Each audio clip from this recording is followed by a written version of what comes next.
Since the late 1950s, Mulliken's Corvette Specialists in Piedmont, South Carolina, has been your top choice for Corvette repair, restoration, and parts for all models. As the largest Corvette salvage yard in the upstate, we're featured at major Corvette and classic car shows nationwide. Trust our family legacy with over 70 years of combined experience in the business.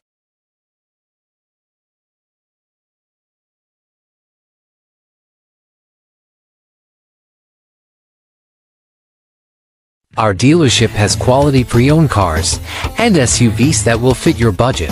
Our friendly staff can help you find the vehicle you are looking for. Call, click, or come by today. Use our website to browse our current inventory, contact our dealership, and use our map to locate us. See why we are the right place to buy your next car, truck, or SUV.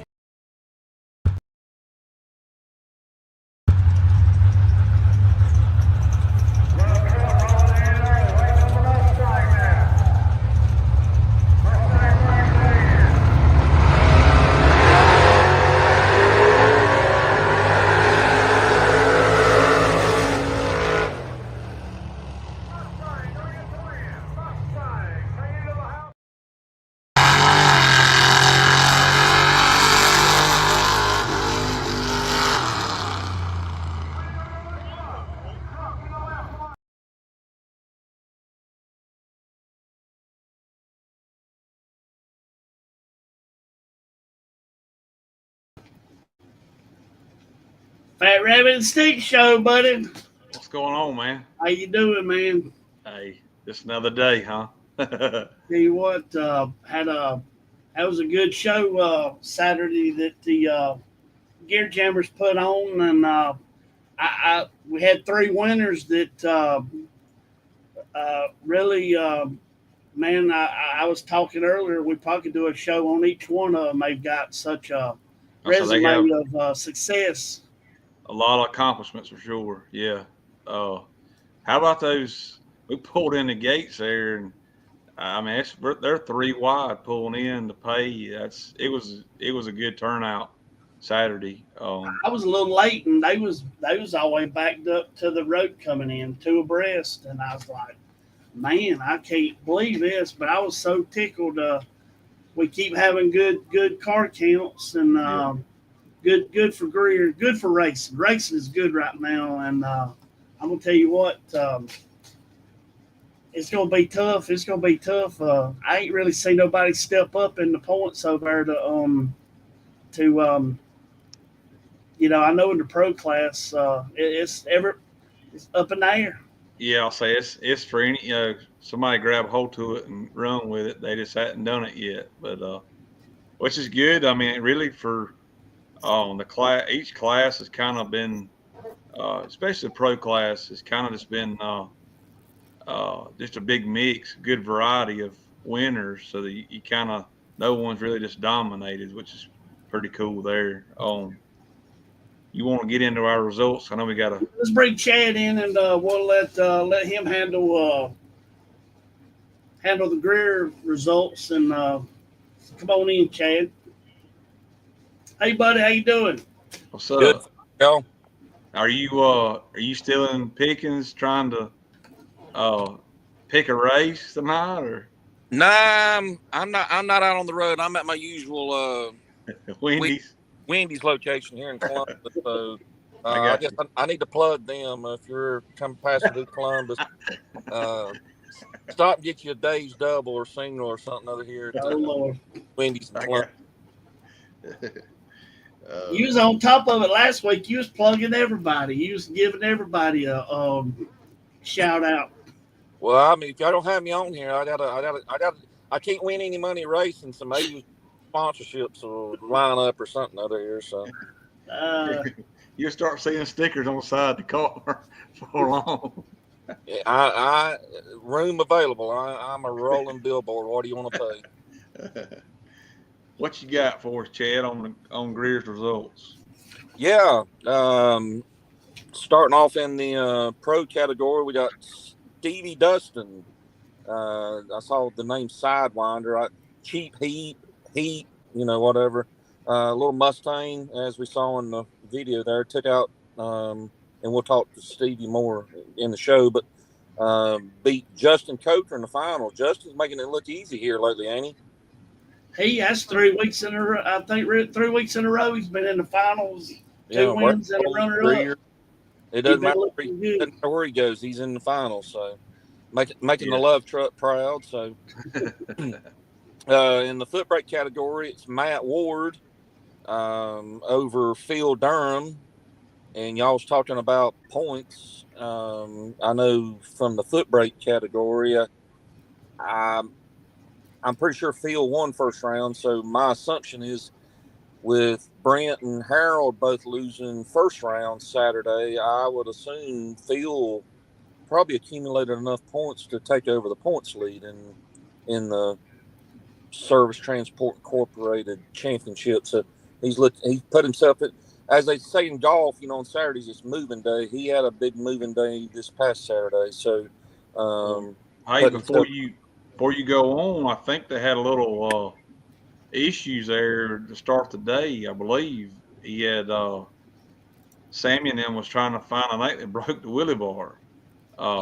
That's I think the stud or something that holds one of the wheelie bars came out, so they were working to try to get that fixed. And I think somebody had a spare wheel, but then I think the issue was trying to get a bolt or something that would work to go through and hold all that in place. But they obviously got something in place. Leave it to Sammy; he'll come up with something. Even if it ain't right, he's a MacGyver. He's a MacGyver. He'll make it work. He'll make it work. Yeah, it ain't my truck; it's Phil's. He'll drive it.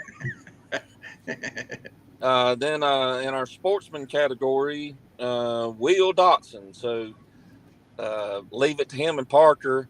Will told me they're wanting to go to the foot brake challenge at Bristol here over 4th of July. And so since Parker enters the truck and foot brake, Will's like, I need to get some seat time. I'll enter it in sportsman. So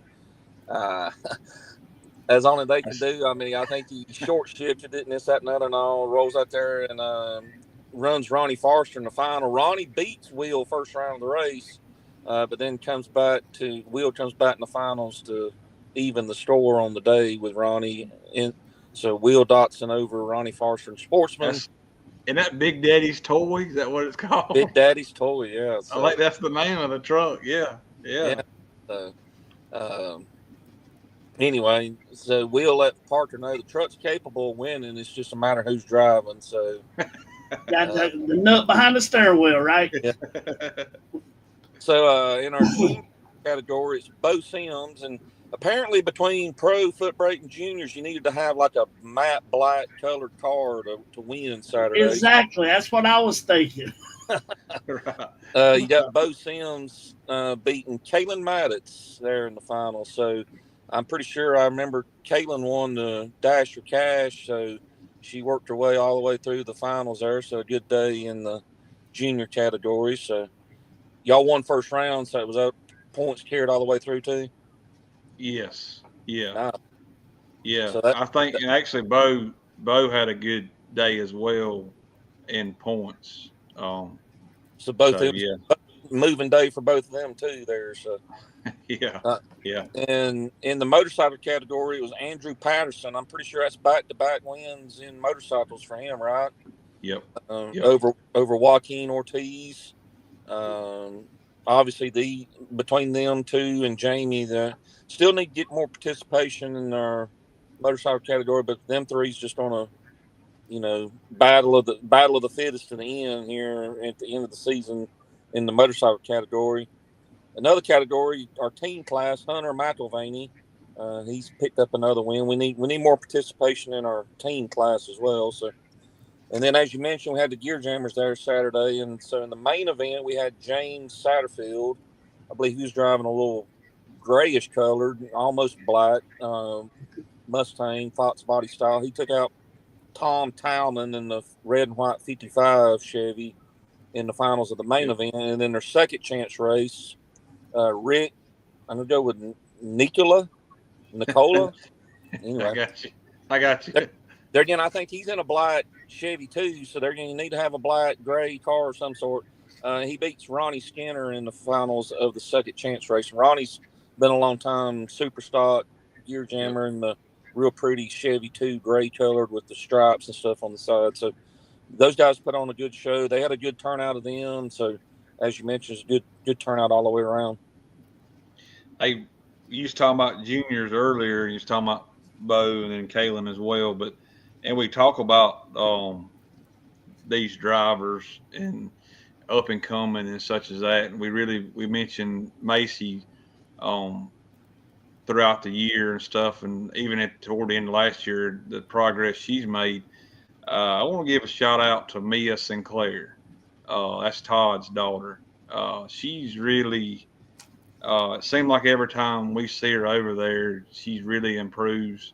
Todd gave me a little hard time after we run them second round, but I did want to plug her. She's one I think can really make some noise as she gets older and stuff. So I want to throw that in there on Mia. So, but as long as she does better than Britt, she'll be all right. Yeah, I'm hoping she learns from Todd and not Britt, because I think she might be all right.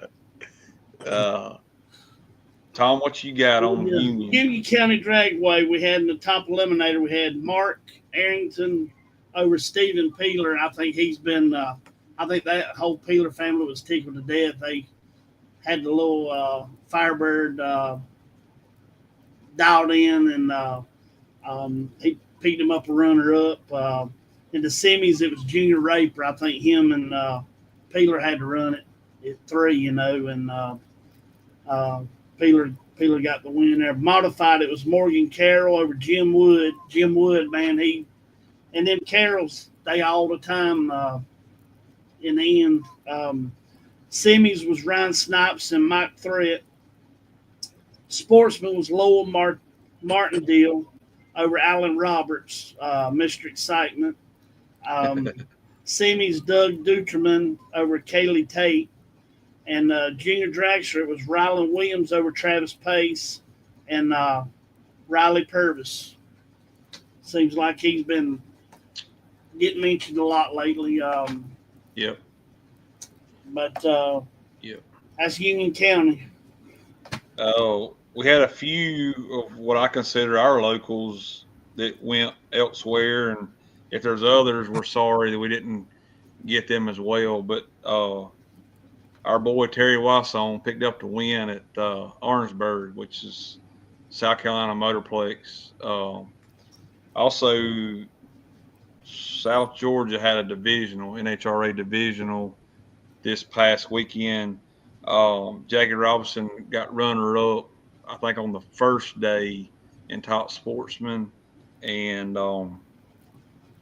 I believe on the first day as well, Chris Childress in Super Comp. That was one of the ones I had.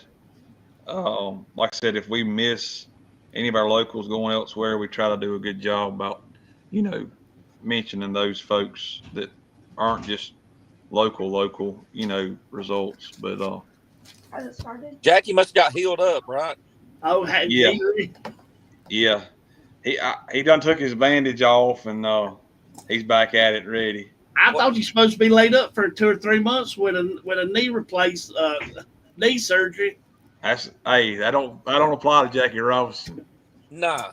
What'd you say the other week? Just don't take some passion pills and get after her. Yeah, that's right. That's right. I think that passion pills went to his knee. I think helped him out. Lord. But yeah, that's all our results. I believe we had. Did you want to bring Bo on? Yeah, we'll bring Bo on and let him tell us about his day and if he's ready to go.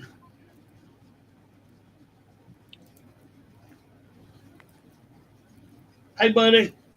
What's up? How you doing? It's glad to be on here. That's cool. Been trying to win at Greer, just hoping to get on here. I guess seems kind of fun. Yeah. I like to shows off his big checks behind him, man. I mean, just go ahead and put it on display for everybody to see. I've been looking for an excuse to hang them up on the wall. This was finally a good reason. Absolutely. I like it. talk to us a little bit about you, like what you drive as far as junior dragsters, how long you been racing, what grade I've you're been in. racing for. I joked about it. I've been racing junior dragsters longer than some of the drivers that I'm racing against have been alive. Like I've been I've been racing since I was 7, a little over 8 years, I think. I got you. I've been racing the same car past 4 years, 2018 half scale. It does fine. It's not nice. It's not new. It's probably my favorite. I get you. What grade? Um, What grade you in, Bo? Ninth. I just got finished with my 9th grade year. Okay. Going on 10th this coming year. I had a little birdie told me you were an honor student this year. What subject is our go-to, if there is one? I like the history and geography subjects. I couldn't really tell. I couldn't really care for. I mean, I do good in them, but I couldn't really care for English or math. It's something you got to do. But I do like learning geography and history, things like that. I got you. Oh, talk to us about the day. I know Tom had said that. Tell us about how the day unfolded. And it honestly wasn't that eventful. Practice and the dash, I was hitting the tree good. I think practice run, I think I was low double O, maybe 1 or 2, and then dash, I was maybe 18, 20, somewhere in there. Then during the race, it was one of the first races in a long time I've had every pair be both green. It's been the first time in a long time I've been able to say green. That's been my biggest struggle recently. Honestly, it's just always you have a better chance of winning when you're green. Basically, is what I'm trying to say. Obviously, got you. But it really wasn't that eventful. I mean, I won, of course, but there wasn't much to tell. I guess. Well, I know there was one run you was patting on that thing before you got to the mile an hour light and went dead on would have won. I thought we was going to go there and change the throttle cable on that thing. You're going to break it. Yeah. He looked impressive, is all I got to say. I was like, man, he is. Yeah. Was there a round you called a break, you think? Or Nah. I ran, I think second round I ran Macy, and I think I was maybe 80, 90. She was a little worse than that. She made a really solid run, especially for her age, but I didn't. For me, it wasn't that great of a run. That was about it, though. Most of my other runs were pretty decent. I got you. Well, going back to Tom's comment, and you were talking about your car earlier. When's the last time you changed dial-ins? Never. Ever since I got the stickers. I've got the 790 stickers on the car sometime late last year. I ain't changed it since. Basically an index. I see you roll. I mean, there's no question when you pull around there, what are we going to dial this round? I mean, it's just like, how fast can we go and how much do I need to slow up? So, I mean, it's 790 no matter what. Yep. It's just easier. It's just something less to think about. And it looks cool on the car. Is that your idea? Is that your dad's? Is that a combination of both? Or? Probably both. Yeah, for the longest time, I had just always dialed 790, and I always thought the 790 stickers looked cool. And Cade had already kind of been sponsoring me, so we reached out to him, and he got it made for us. Steve Varner Designs. So what if we go to Bristol? We got enough in the bag? We can still go 7.9? Okay. Yeah, I think so. Okay. Yeah, there's plenty of motor on it. I love it. Here's my only, since you don't change dial-ins. Now I know you got stickers and Cade's helped you out. I keep wanting these drag full body, the full size drag. I want everybody to put their dial-in on the side of the slick. Can you at least go at one race, at least put 790 on the side of the slick as you dial in? I think I can do that. Gotta get some shoe polish. I think I can do that. Like you may have to find some shoe polish. I've got shoe polish. That ain't no problem.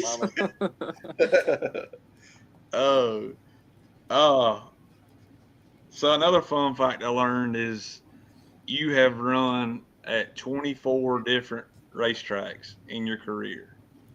That's pretty crazy, pretty impressive. Does that play into your success on the track? Yes, but not in the way you would think. It's not. I mean, obviously, experience helps, but I know for me personally, like last December, New Year's, last Christmas down at Gulfport, I race better when I'm not familiar with the people that I'm racing against.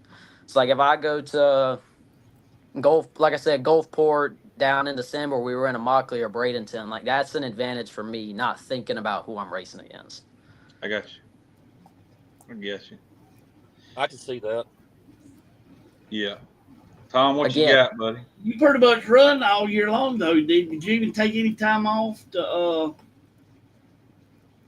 I mean, y'all run just about all year long, didn't you? Yeah, all December from Thanksgiving to early January, we were in Florida, and for a week we went to Gulfport, just staying in the motorhome, racing. I think we went a Mockley for 2 weeks, and then Bradenton, and then Gulfport, and then back to Bradenton. I think we were down there for a little over 40 days. So no, we really didn't take a break during the winter. Maybe during February, I think we didn't race just to get things freshened up, but that's about it. Well, you and your brother, y'all all been very successful, and your dad, he ain't been a weekly warrior in the last few years, but he crawled back in that car and showed he could still get the job done down there at Carolina, the rod race. Yep.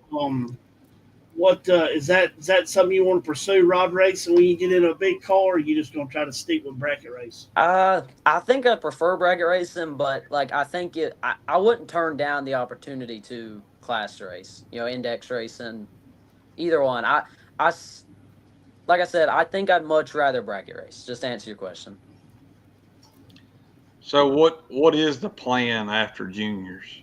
I know I kind of heard a little bit in talks, but here soon I'll probably start driving the Vega, at least a little bit. Mostly no boxing. Got you. After that, I'm hoping to get my own door car at some point. Probably just stay bracket racing. Same thing I'm doing now, just in a big car. So you're door car guy, huh? Yeah. Okay. Chad, what you got for him? Somebody said you're an NBA fan. Is that right? Yeah. I like watching basketball a lot. Who's your team? Honestly, it's the only sport I don't really got one. I just enjoy watching. It's probably my favorite sport to watch. I can't pick a favorite team. I think it'll make me cheer differently. I just like to watch and enjoy the way they play. So, I think they're down to the finals, right? Indiana. Yep.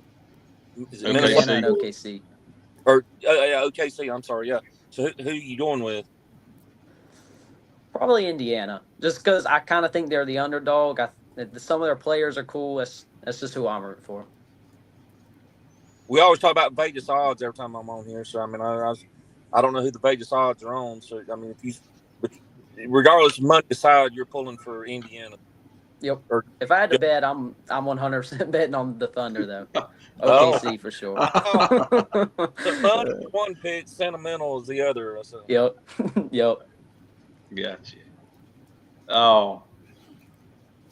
So you don't have a player that you really follow. You just like the game, you're saying. But yeah, pretty much. Have you been to Charlotte have you been to any of the games? Nah, I've never been to an NBA game. Okay. I have either, so. CJ saying the OKC is a heavy favorite. Yeah. We don't listen to him. Vegas ain't always right. They are a lot of times, but always right. So. Mm-hmm. All right. You have anybody you want to thank? Like I said, Cade, C. Varner Designs, they've helped me a lot. Like my stickers, they look great. Honestly, that's probably the best looking part of my car is my stickers. Steven Wisnett, he's the one who does my motor. It's great. It's probably the best it's ever been. And of course, my dad. He does just about everything for me. But everything except driving. And your mom. Yeah, she gets me there most of the time. Who is the most dedicated, your mom or your dad? Because I grew up with in my family, my dad and my mother probably was more dedicated. We're going racing this week. Car be tore up, and it's like, I don't know if I'm gonna get it fixed this week. And my mom, I was just curious. They both seem very dedicated to you. I didn't know if one was more. Yeah. I probably couldn't pick one or the other. They both do a lot though. Well, that's good. That's nothing like family and racing. Mm-hmm. Has she ever participated in like the mother classes with juniors anywhere? Nah. My mom's never driven a race car. Well, never raced a race car. Okay. Are y'all scared for her to drive, or? It's her really. We've tried to talk her into it. She's the she's the one. I got you. Man, we appreciate you coming on. And like I said, I know you've accomplished a lot in your career. I mean, you've won. I know one track champion. You're bracket finals champion at Gainesville, Division II, and Carolina. Carolina, yeah. Okay.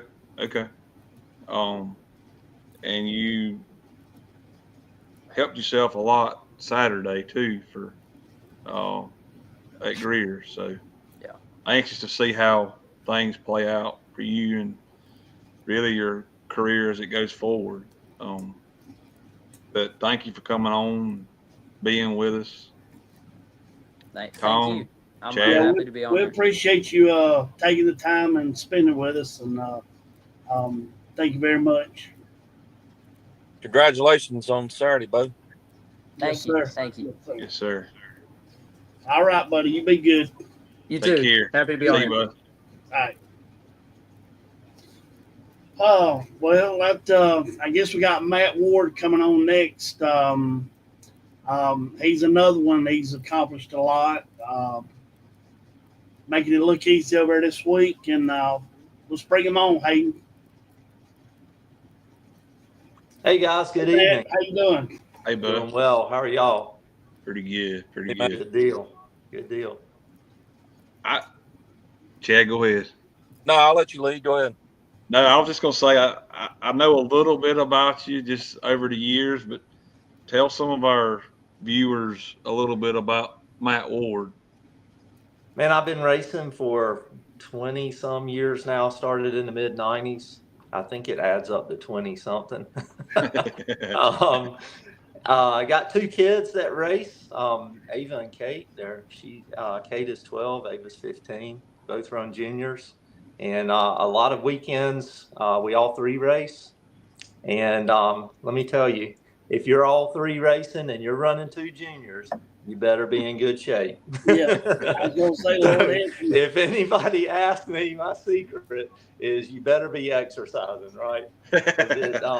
Especially when it's 95 degrees outside, 100 degrees, man, it'll work you to death. But yeah, I've been racing for a long time. My car I drive now, I've been racing since 05. I got it running in 05. I've got another Camaro that I raced prior to that. But this one obviously much better.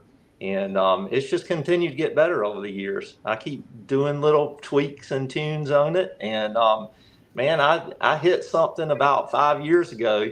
And wow, what a difference. And, you know, when you can count on your car to be there for you, man, it just makes driving so much better. You know, you can depend on the car, and frankly, the car is a lot better than I am at this point, I think. All right, Chad, jump in there.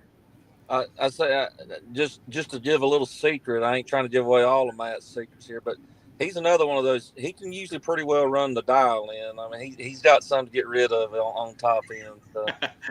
much like Bo's talking about. So. But yeah, Bo said he's been racing longer than some of those kids have been alive. So Bo, I've been racing longer than you've been alive. But I'm tied with him on the number of tracks. I think he said he'd been to 24 tracks. I'm sitting here thinking about it, and I think I'm at about 24 tracks. Oh wow! So yeah, somewhere in that range. Yeah. So y'all were tied in the clubhouse, huh? That's pretty good. Maybe so. Yeah. But I spent a lot of years racing at Atlanta Dragway, and frankly, that's the only place I went. And I didn't race that much. I didn't really try to run points there, go 6 or 7 times a year. And when Ava started racing juniors, all of a sudden we started hitting all of the races.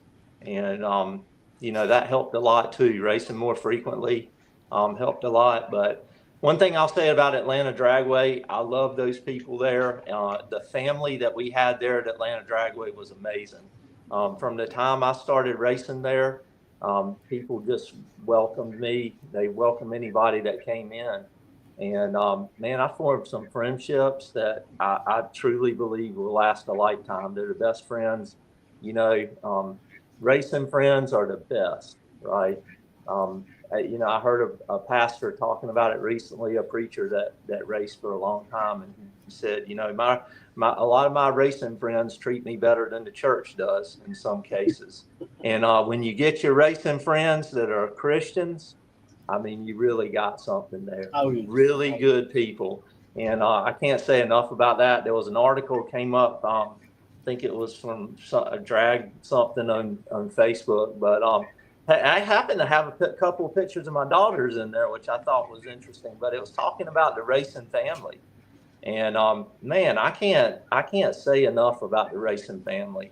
I've got friends, if they called me right now and needed help, I'd tell you guys I've got to go. Yeah. And they would do the same for me. I've got a friend that was racing with us, and we were going off to Carolina Dragway, and for him to get there, it's all kind of backcountry roads. And he says, well, I kind of don't like racing there because I'm a little bit concerned driving back late on Sunday and it's dark and I'm on these back roads. And, what if I broke down or something? And a buddy of mine and myself, we just said, hey, man, if you break down, you just call us. We'll come get you. We'll figure it out. Yep. And that's what the bracket racers are all about. They're just really good people. I'm very blessed. For sure. Well, we're constantly all the time talking about the family atmosphere, the families that race, and here on this program. And yeah, it's true. It's amazing what you see at the racetrack, the support you see people doing. How was your day Saturday? Was it a mediocre day, or was you on it? I would love to sit here and tell you I was just on it, right? That's not exactly how it worked out. I will say my car was outstanding, and my car saved me a couple of rounds. And I made some good decisions down track, but I wasn't hitting it as good as I like to. I'm kind of critical of myself. I think most people that have been bracket racing for a while probably are, but I need to polish up a little bit on my lights. I've been a little bit sketchy this year, but I've done good enough, obviously, and it's been good to me. But I can't say enough about the car. The car was just there every round. The track was outstanding.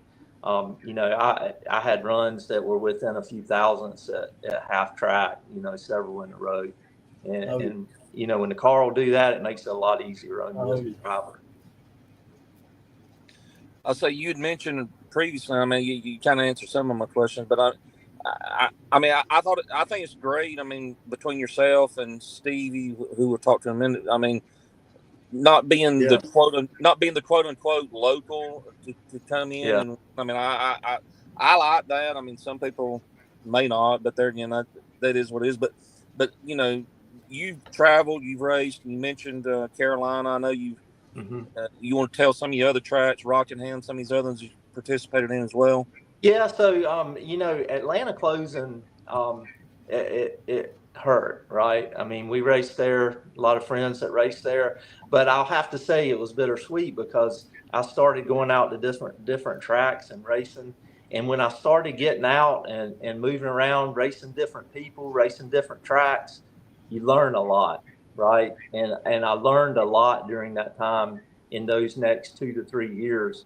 A lot about myself as a driver, a lot about the habits of other drivers, a lot about strategy, and really looking at the track too, and trying to understand the intricacies of the track and how the lights are set up, and everywhere you go is just a little bit different, right? And sometimes it takes a few rounds, or if you're hard-headed like me, it might take a few races to kind of figure it out. But you know, you kind of learn at the same time too to trust yourself, and you know, you kind of have a feel for it. And if you've been racing for a while, you know, you kind of know when you hit it and when you didn't, and then, you know, judging, you know, based on how it felt versus what the number is, and that's two different things. And then trying to figure out how you get where you need to be. But yeah, I've raced past few years or several years points at Carolina, done real well down there. Raced points at Rockingham for a few years, I think 4 years, did real well at Rockingham. I really like racing both of those tracks. They're good tracks. They're managed very well. The track's always good. The workers and all, they do a great job. And you know, I've hit some races in between, right? I've been to Greer a few times, been to Union a few times, Bristol, just different places. I mean, we went down to Bradenton at New Year's, so that was fun. Yeah. And currently leading the points at Shadyside, by the way, too. So I'm leading the points at Shadyside, and I'm leading the points at Carolina too. And come July, I think it's about July 24th or so, they've got points race on the same weekend. So a decision will have to be made. Hopefully I'm still in it at both of them, and I'll have a decision to make. But we'll see how it goes. Now, have you always just been bottom bulb, foot brake? I mean, have you ever trans braked, or have you ever tried letting go on top any? Yeah, I've done some top bulb. I mean, this is kind of funny, but when I was racing my street car, I had 4-wheel line locks and a 2-step, and it's a '69 Camaro. I had a delay box that would fit in the console, right? And you know, it's a street car, you know, so you're trying to make it look streetable. But you know, so I would double up sometimes and hand a delayed box to my buddy in the staging lanes and stuff like that. I've done it some with the car I've got now. I've gone some rounds. I actually won a 32 car shootout one time at Atlanta, door car shootout off the top. And again, I didn't drive very well, but I made some good decisions, and it just worked out. So frankly, you know, some of the times I've put the box in my car and tried it, yeah, I've just taken it out and said, gosh, I can hit the bottom that good, you know. So, yeah. You were over there the other week, and me and Casey were talking, and and you talked about the effort that you put into your program over the years. And we both, the little bit I've seen of you from afar, you always find yourself in the mix. It just seems like you're always, you know, 3 or 4 rounds in, there he is. There's Matt, just hanging around. You know, he just finds himself there, and which, I mean, I just think that's cool in itself, that you and you can tell, like, it's what you're saying. You put so much effort into your programming, and just you getting better, not just the car, but you as well getting better. And I think that's very neat. Yeah, you have to work on yourself a lot. And like I said, I try to exercise and stay in good shape. You know, I'll run a couple times a week, you know, 2 to 3 miles per time, you know, and try to stay in shape. And then, you know, mentally as well. You know, when I used to race only 5 or 6, 7 times a year, I would kind of start mentally preparing myself early in the week. And, you know, just thinking about how the race was going to go, thinking about how things play out, you know, what if I have to pull up and run Chad Dotson, right? You know, and I got to be 00 total to win. I mean, I think about these things, right? And, but you have to be prepared mentally, man. It's a mental game. It takes a lot of concentration.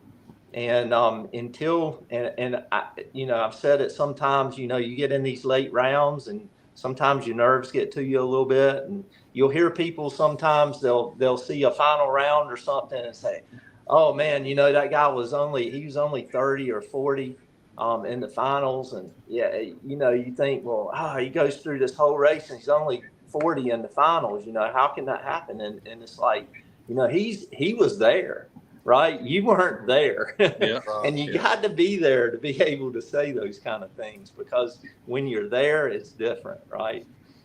For sure. One other thing I had talk about that mental visualization. Run the race before you race it in your mind. I beat the hound out of old Chad a bunch of times in my mind. How many times I did you beat him struggle on on the the track? Well, everybody's really mentally focused on me right now, or they're just. I don't.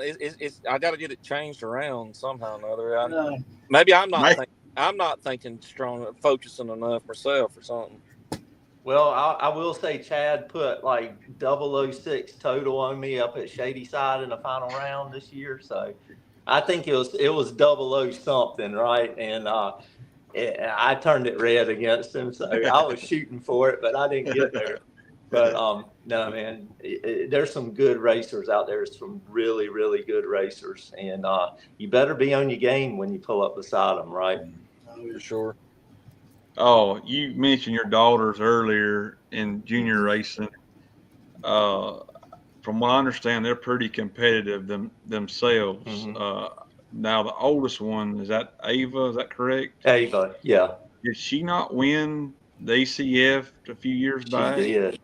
I was going to tell you, if you asked me my favorite win ever, that was absolutely my favorite win ever.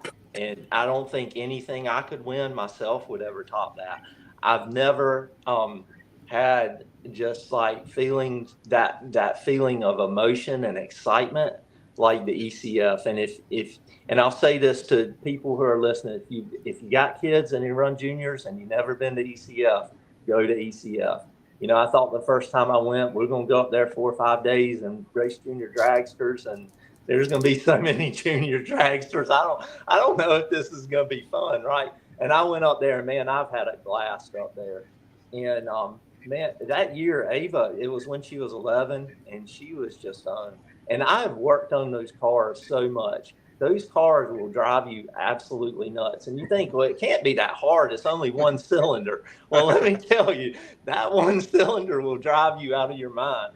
But no, Ava, I made a change on her car that year, and it just absolutely, I actually made the change going into first round, and it just absolutely fell into place. And well, maybe she ran a time run, but anyway, it fell into place, and she was just on the money. And you keep going rounds and stuff, and Mark Hancock came up to me, I think before the semis, and he said, she's gonna win today. And I looked at him, I said, I know. And she was just hitting it, man. And the car was working. And you have some of those days like that where things just kind of click into place and you can't really do anything wrong. And that was her time.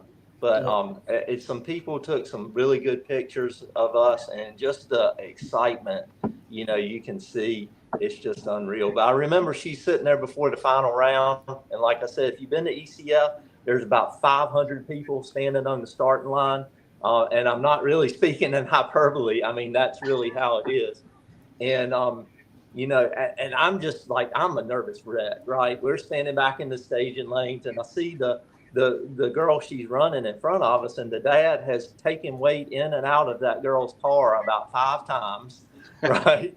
And they're just standing over there, and it feels like they're dragging their feet. And I just didn't want Ava to get nervous, right? But she really doesn't. But anyway, I just remember like I was trying to stay in front of her and talk to her and stuff, and she's sitting in the car, but man, just the excitement and the emotion, and she gets about 3/4 of the way, almost to the end of the track, and I hear the throttle crack like twice, and I knew it was her, and I mean, I jumped about as high as I can jump, right?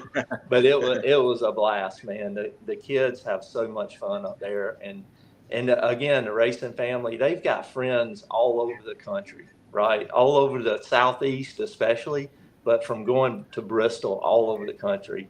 And with the technology now, they'll sit on their iPad or their iPhone, and they'll be talking to somebody. I'm like, who you talking to? They name off a name, and I'm like, well, who's that? Oh, oh, she lives in Texas or she lives in Michigan. I'm like, really? Yeah. That's cool, but the kids stick together. Yeah. It's a lot of fun. Yep.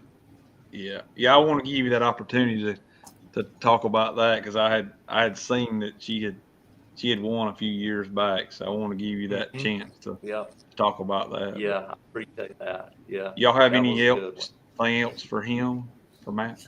No, I really do appreciate you being on here with us, and I will tell you what, like Rusty said, you're all the time in the mix up there, and you probably gonna give Chad a run for the money and the points, ain't you? Man, I don't know. He's tough, man.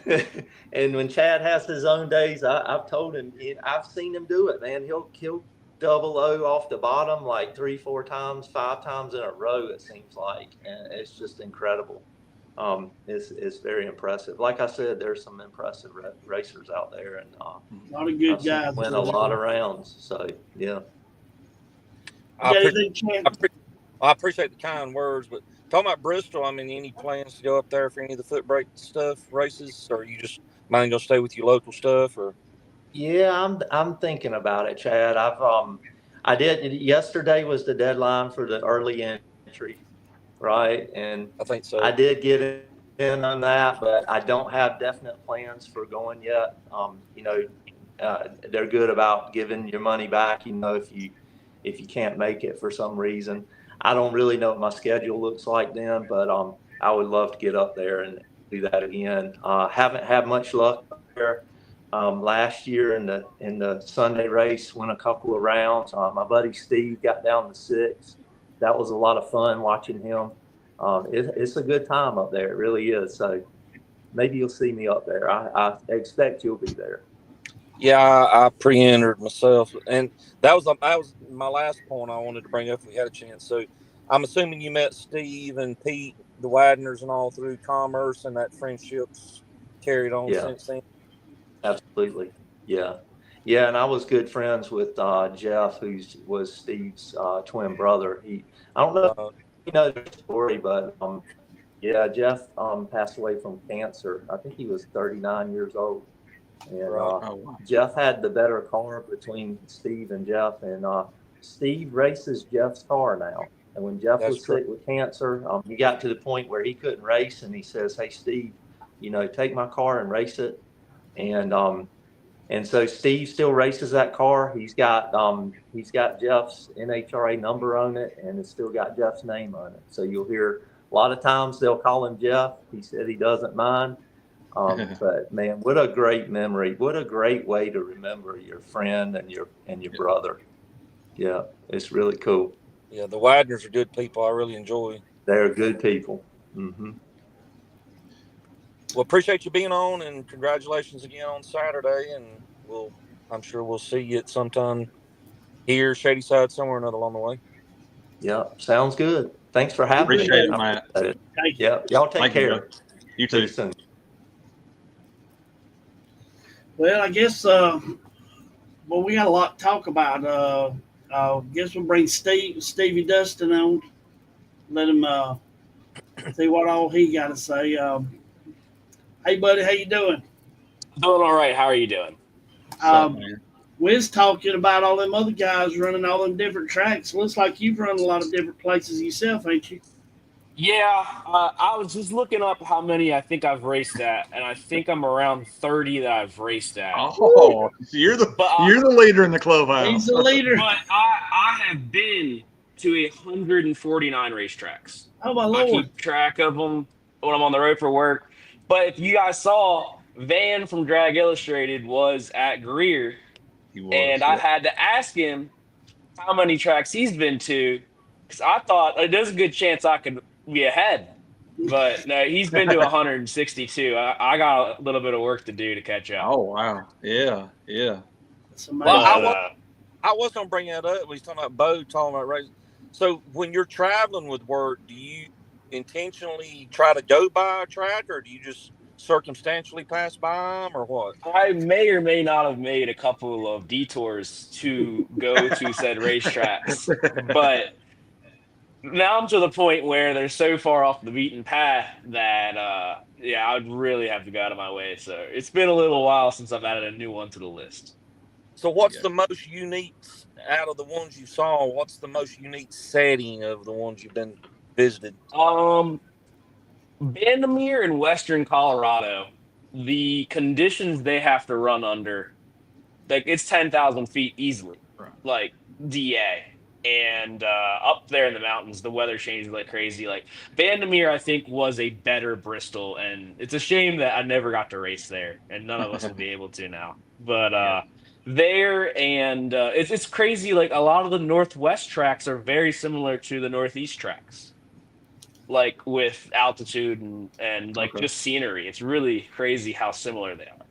That's cool. Yeah. So I asked Matt about a little bit about him, but who is Stevie Dustin? Tell us a little bit about you. A lot of people know me as a sidewinder. I'm from Westminster, Maryland. I started juniors at 8 years old, and I raced till I was 18. I did a little bit of streetcar stuff, and then I ended up in my mom's Mustang. And then I started traveling for practice tree races. And that's kind of where I started getting the name for myself. Was I was winning practice tree races in Pennsylvania and North Carolina. I flew to one in Alabama during COVID when I was like 18, 19 years old.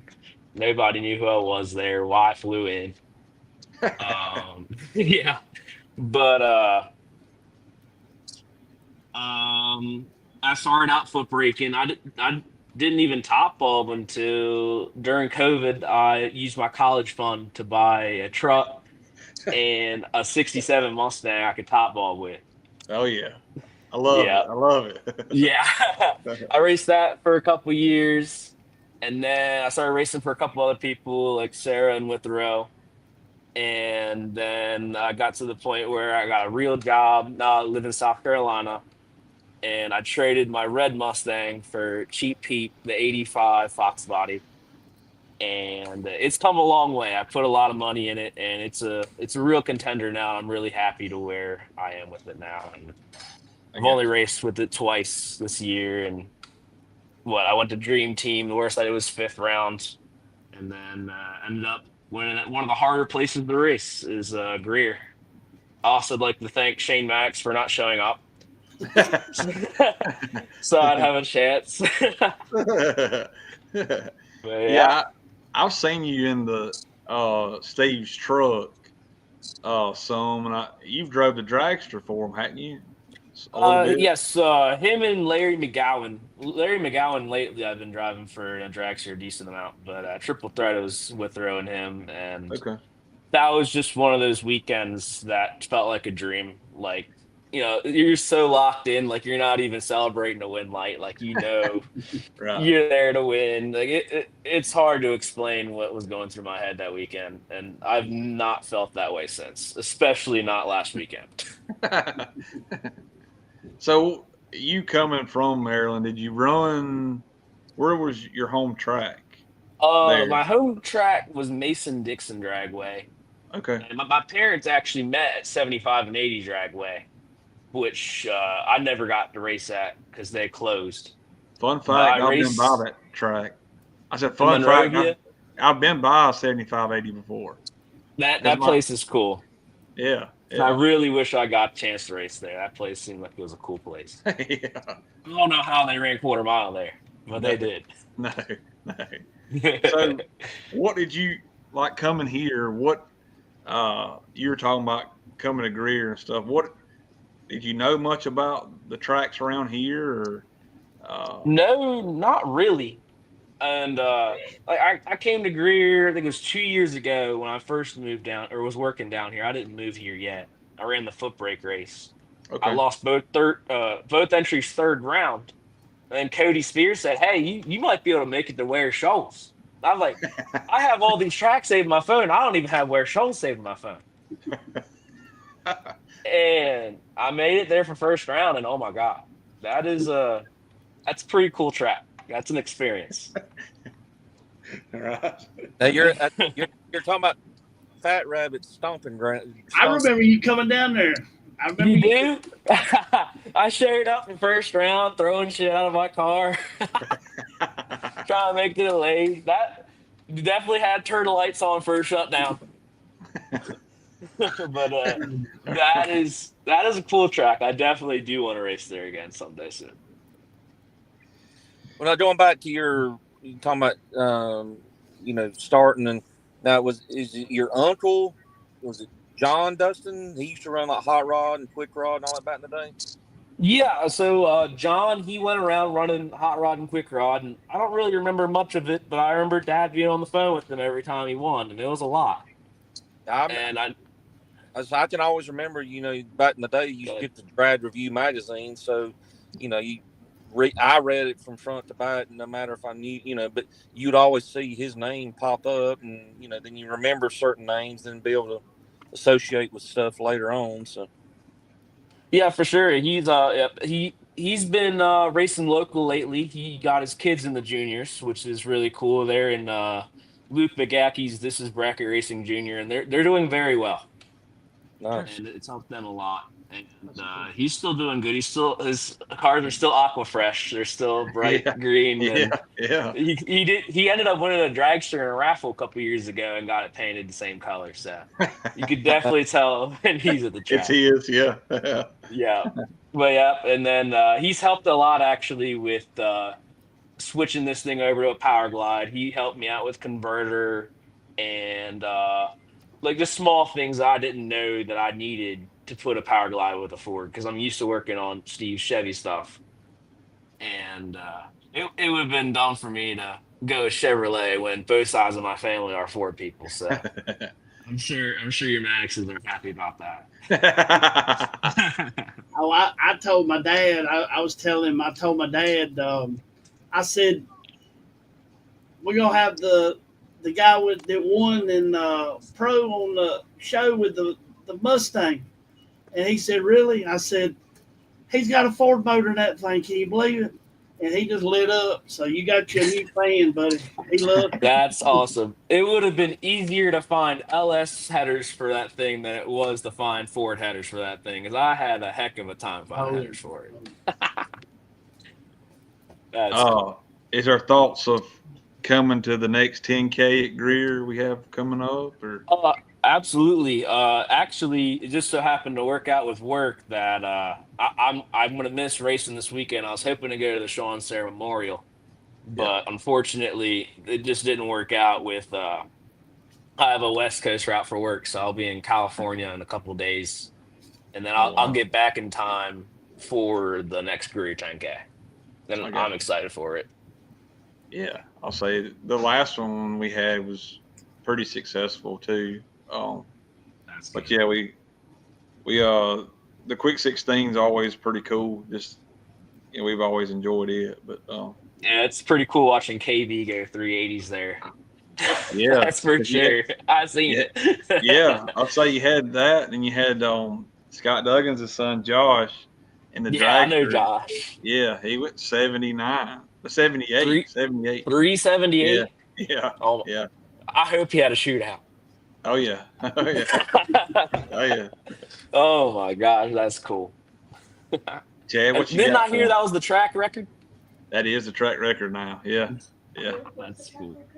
So I heard you say you started out foot braking and then you switched top. So I mean, I know me and you spoke in the stage lane Saturday. So prior to you win, and I don't know. I guess not knowing you as well as I need to, or I thought I did, I just always assumed you was a bottom bulb person anyway. And then you talking about going to the dream team and participating in the top bulb. So I mean, you prefer top bulb now over foot brake, or don't mind both? Or at the end of the day, I'm always going to be a foot braker. I love foot brake, and I strive to be I wish I could be as good as Nasty Nicker, somebody that's really good off the foot. But I won my first top bulb practice tree race before I even got in the top bulb car. Right. And that's just the direction where I had to head. And I got a bottom bulb button in there, but nobody really runs no box here. It's all foot brake.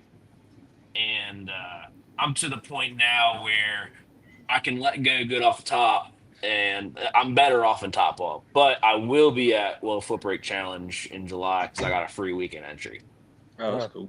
So, and also, FYI, the next 10K at Greer is no box. They're gonna have a bad 16. It's pre-entered deal.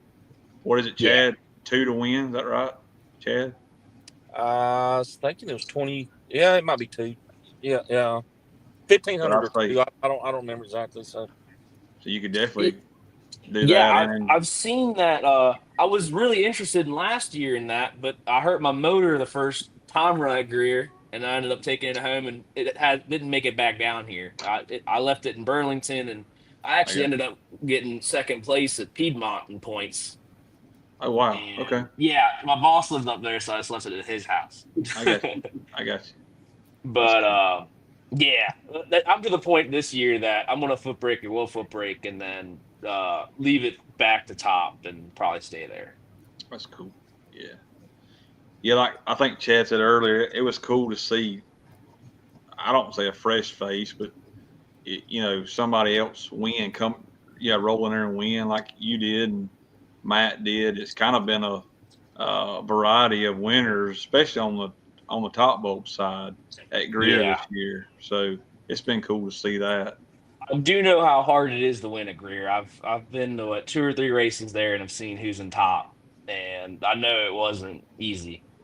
Like after first round, I thought I was going to lose second round, load up and go home. Like it was bad. And the slowest car I ran was Turtle until the final round. Turtle dialed like 510 in the truck. Yeah. And that was a good run against Turtle. He missed a little. He was 20. And I thought the bot carried here, but I guess it doesn't. I guess I just earned it twice in a row. Yeah, you did. Yeah. But definitely no slouches there. And and like Wallace Wilson, I had at 4 cars. He's 6, and I fed him 38, and he's 5'10" thou under. Oh wow! Wow! And I go way back with Wallace. I actually met him at Bristol in juniors, and parked next to him. He's a good kid. I'm glad I got to see him again. I'll have to hang out with him sometime since I'm down there now. That plays into what Matt was talking about the ECF just a little bit ago about having friends, locking in friends for. That's cool. That's cool. Yeah, absolutely. I still have lots of friends from all over I've met at Bristol. I never really did good there. I ran. I was a little too big, and my motor wasn't good enough to go 790 there, so I ran 890 index, and that's the best I've done there. Holding a second, but it's always. There was I don't know if you know Kim Palmatier, but she had a practice tree race there every year, and that's how I paid for my trip. I'd go down there and hustle at the practice tree every night. Now, did you win a practice tree race that Tyler put on Bohannon, or was that Bo Butner's? No, that was Tyler Bohannon. That was a TV race. That was in Louisville.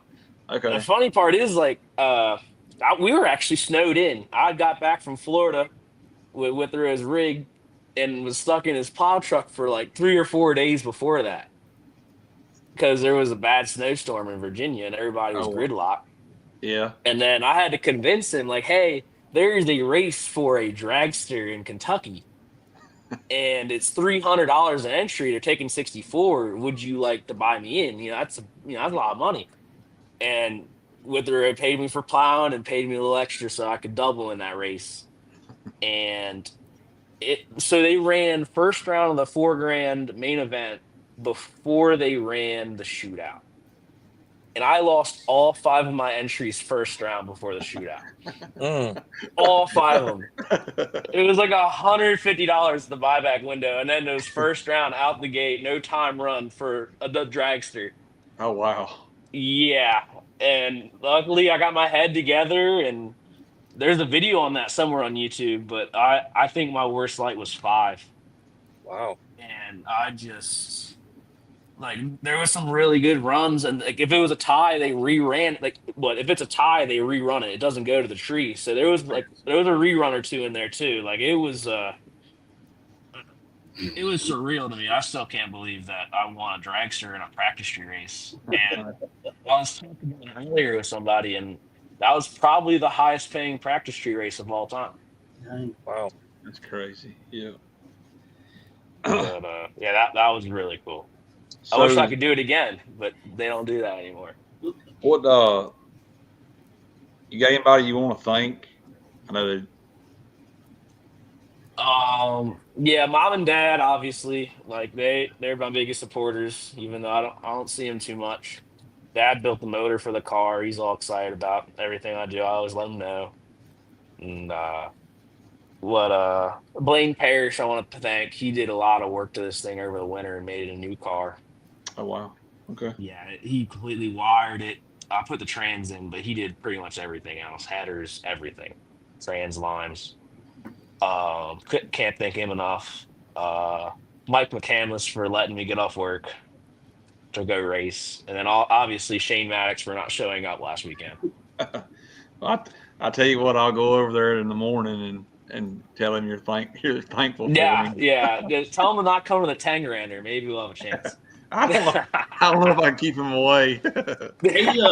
He didn't realize he was just a little ways up the road up there at Donaldson from Dale's shop. I told him he needs to go over and he looks for them boys every once in a while. We just moved to Congaree, and like I seen Parker Dobson was at Maddox, and I was like, "Where's that even at?" And he said, "You're like a mile away." I'm like, "What? No way!" Yeah. I'll have to go over and see those guys sometime. I like those guys. Yeah, that'd be cool. Yeah. Is there a story behind the name Cheap Heat? No, well, Cheap Heat. So I traded my red Mustang straight up to this kid, Travis Hill's local racer at Mason-Dixon. I went to school with him. I raced juniors with him. He's a good friend of mine. And I knew that my car was his dream car, the red Mustang. And it needed a lot of work to get it where I wanted it and he wanted it. And I've been busy with work, going around racing and everything. And he had a car that goes 650s off the foot, no problem, and is on the lower end of price range. So I kind of did the math, and they were probably worth about the same. So we just traded straight up. Like I showed up, and his dad and my dad were talking, and they're like, "What? Like what the heck's going on?" Like they had no idea why I was doing it. They couldn't believe I was trading a '67 Mustang for Cheap Heat. But it ended up working out great. Travis put over 30 grand in that car, and now it's doing 200-foot wheelies every run. And it's exactly where I wanted it to be. And I ended up buying my motor back from him after I got it with a 351 Cleveland, and I threw a rod out of it last race 2 years ago. He traded him back, got the motor back, did some work to it, and then ran it last year at the 3-speed and this year with the Glide. But it was his junior street car. I remember racing junior street with him, and he was in Cheap Heat. The ignition box was in the under the hood because his dad had to have a passenger seat in there so he could ride with him. It was all sorts of borrowed parts and all sorts of stuff, but it's nothing but cheap anymore. On one side, cheap may or may not have fallen off of it, but it's still Cheap Heat for me. I love it. I guess. So where did Sidewinder come from? So I was at Northeast Practice Street Challenge when I was like 16 or 17 years old. I didn't know anybody there. I was just a kid that was racing juniors in high school class. And I didn't know anybody that was there. And, there's a lot of big names in Pennsylvania that go to that thing. And I let go on a practice tree completely different than anybody else. I like slide my finger off the button. So they just started calling me the Sidewinder. They wouldn't say Stevie does. They called Sidewinder to the lanes. And it just stopped. And I still let go the same on a practice tree. I don't do that in a car, sometimes in a dragster, but it's just what works on a practice tree for me. I don't know. And Cool. like at one point, someone from New Media announcing thought it was a Ford thing or something. I'm like, nope, it's just how I let go of the button. There ain't no Ford thing. That's cool. That's cool. Yeah, it just stuck. Tom, what you got? Because of that, you was able to do that. Right? Oh yeah, count the money. Oh yeah. Well, man, we appreciate you being on with us. Yeah, no problem at all, guys. It was a great time. I'm glad to join. Hopefully, I'll join you again. I think when I sent him the message to be on here, he thought it was a scam or something. One of them scam things you get. I did. I was like, who is this fat rabbit guy messaging me? All I know is D Rabbit. Oh, wow. But, man, we do appreciate you coming on with us. And I didn't know as much about it, but it sounds like you know your way around a racetrack, and sound like you've got a lot of success ahead of you. And it's been a pleasure to meet you. Hope I don't have to run up on you at the racetrack no time soon. It certainly was a pleasure. But we do appreciate you being on here with us, and thank you a lot. You have the video of the final round. I was hoping there wasn't a video of that. I don't know. His son actually took the video of it. Okay, I got you. Yeah, that was one of those runs like in the shutdown. I was like, oh my God, I just did that. Like my plan the whole way going down the track was to drop him. I wasn't trying to stop before the cone. You know? It worked though. Yeah, I was surprised to see the one like come on after that one. I'm not gonna lie. Well, I guess we'll see you in a few weeks at the 10 grander. Yep, I'm hopefully everything goes well on my trip, and I should be there. So I can't wait to get back out there. Sounds good, man. Well, we'll see you in a few weeks then. Appreciate you. See you guys. Thank you. Be good. Well, that was pretty good. I just can't believe we had so many. I mean, all three of them were they've been around at the racetrack and they know their way around. I'm sure we'll be talking about them a lot more to come. Yep. We got I know Greer's closed this week. Union races, points race, is that correct? The Union's got a points race. I don't think Shadyside's got nothing going on, do they, Chad? No, I think their next points race is the same weekend as Greer's 10K. So, yeah. Okay. Well, good luck to everybody that's racing this week.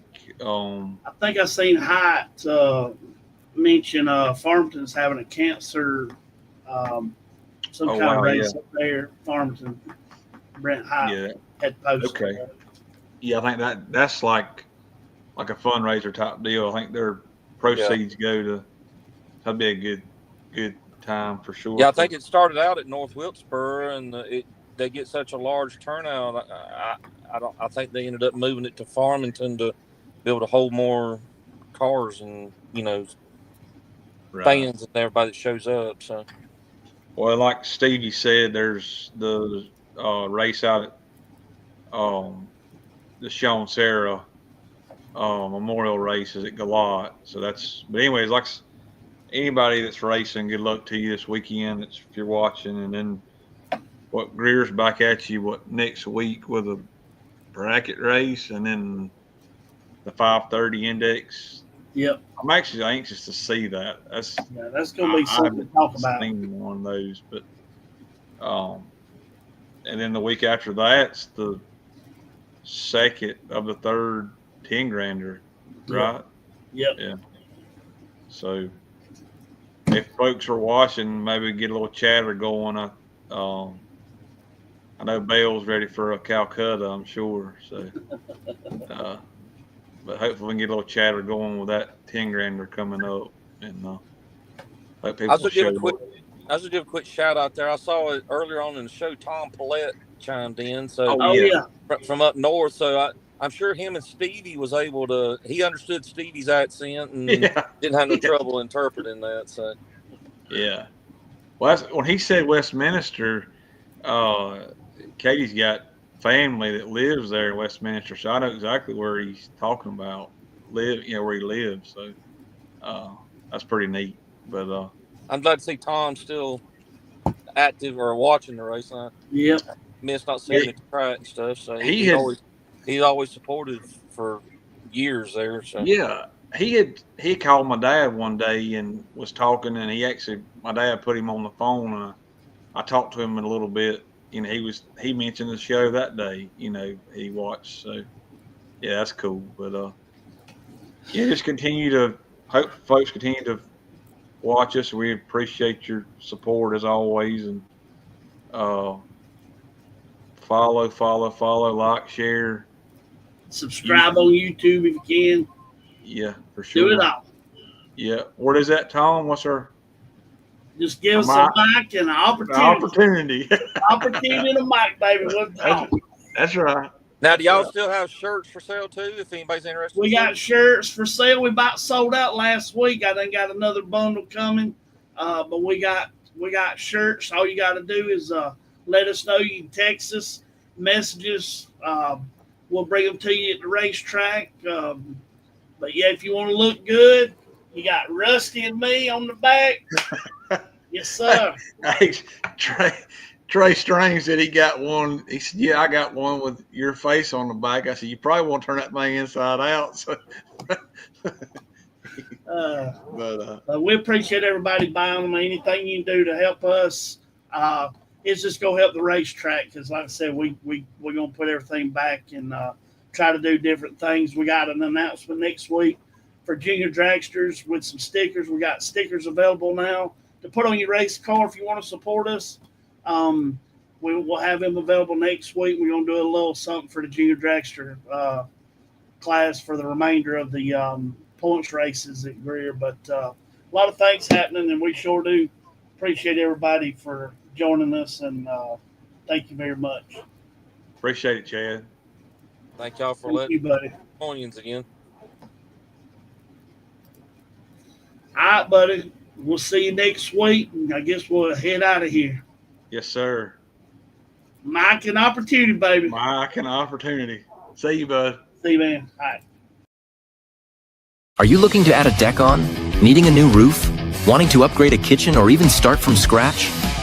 Timmy Ramey has many years of experience in the business. Honest, hardworking, and fair is what you'll get. Give Timmy Ramey Builders a call for your next project. You can call Timmy Ramey Builders at 864-918-3439. Got dull or flaky paint on your car? Don't stress. Brandon carries Hitman Paint and Body in Pendleton, South Carolina, can fix it all. From minor touch-ups to major repairs, he knows how to make your vehicle look brand new again.